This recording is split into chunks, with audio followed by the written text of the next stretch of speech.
ବନ୍ଧୁଗଣ, ମହାଭାରତର ବହୁ ଚର୍ଚ୍ଚିତ ବିଷୟ ଦ୍ରୌପଦୀଙ୍କର ବିବାହ କଥା। ତାହେଲେ ଚାଲନ୍ତୁ ଜାଣିବା ଦ୍ରୌପଦୀଙ୍କର ପାଞ୍ଚ ପତି ହେବାର ରହସ୍ୟ କ'ଣ।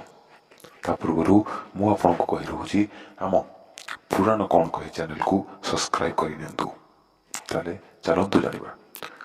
ବନ୍ଧୁଗଣ, ଦ୍ରୌପଦୀଙ୍କ ପିତା ଦ୍ରୁପଦ ଦ୍ରୌପଦୀଙ୍କର ସ୍ୱୟଂବର ଆୟୋଜନ କରିଥିଲେ, ଯେଉଁଥିରେ ଅର୍ଜୁନ ବ୍ରାହ୍ମଣ ବେଶରେ ଭାଗ ନେଇଥିଲେ ଏବଂ ମାଛର ଆଖିକୁ ତୀର ମାରି ସ୍ୱୟଂବର ଜିତିଥିଲେ।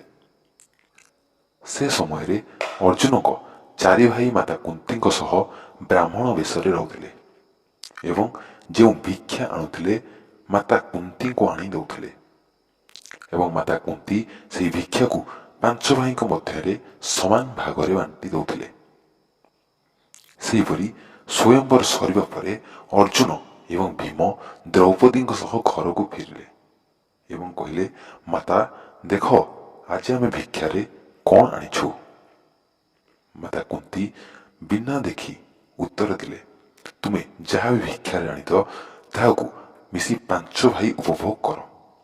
କାରଣ ମାତା କୁନ୍ତୀଙ୍କ କଥା ପାଞ୍ଚ ପାଣ୍ଡବ ସବୁବେଳେ ମାନୁଥିଲେ।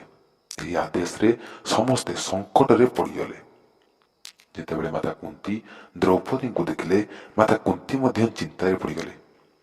ତାପରେ ସେ ତାଙ୍କ ଜ୍ୟେଷ୍ଠ ପୁତ୍ର ଯୁଧିଷ୍ଠିରଙ୍କୁ ଏହାର ଉପଚାର କରିବାକୁ କହିଲେ, କାରଣ ଦ୍ରୌପଦୀଙ୍କ ସହ ମଧ୍ୟ କିଛି ଅନ୍ୟାୟ ନ ହୁଏ।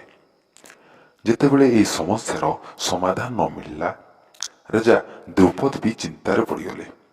ଆଉ ଏକ ଦିନ ଏକ ସଭାରେ ଯେଉଁଠି ମହର୍ଷି ବ୍ୟାସ ଏବଂ ଶ୍ରୀକୃଷ୍ଣ ଉପସ୍ଥିତ ଥିଲେ, ଦ୍ରୁପଦ କହିଲେ, ଏକ ସ୍ତ୍ରୀର ପାଞ୍ଚ ପତି ଧର୍ମର ବିରୋଧ। ତାପରେ ମହର୍ଷି ବ୍ୟାସ କହିଲେ, ଦ୍ରୌପଦୀଙ୍କୁ ପୂର୍ବଜନ୍ମରେ ଶିବଙ୍କ ଠାରୁ ପାଞ୍ଚ ପତି ମିଳିବାର ବରଦାନ ମିଳିଥିଲା, ତେଣୁ ଏହାଦ୍ୱାରା କିଛି ଅନର୍ଥ ହେବ ନାହିଁ। ମହର୍ଷିଙ୍କ କଥା ଶୁଣି ରାଜା ଦ୍ରୁପଦ ପାଞ୍ଚ ପାଣ୍ଡବଙ୍କ ସହ ଦ୍ରୌପଦୀଙ୍କ ବିବାହ କରିବାକୁ ନିଷ୍ପତ୍ତି ନେଲେ। ଏହାପରେ ଦ୍ରୌପଦୀଙ୍କର ପ୍ରଥମ ବିବାହ ହୋଇଥିଲା ଯୁଧିଷ୍ଠିରଙ୍କ ସହ, ହୋଇଥିଲା ଭୀମଙ୍କ ସହ ଏବଂ ତୃତୀୟରେ ଅର୍ଜୁନଙ୍କ ସହ ଏବଂ ତାପରେ ନକୁଳ ଆଉ ସହଦେବଙ୍କ ସହ ହୋଇଥିଲା।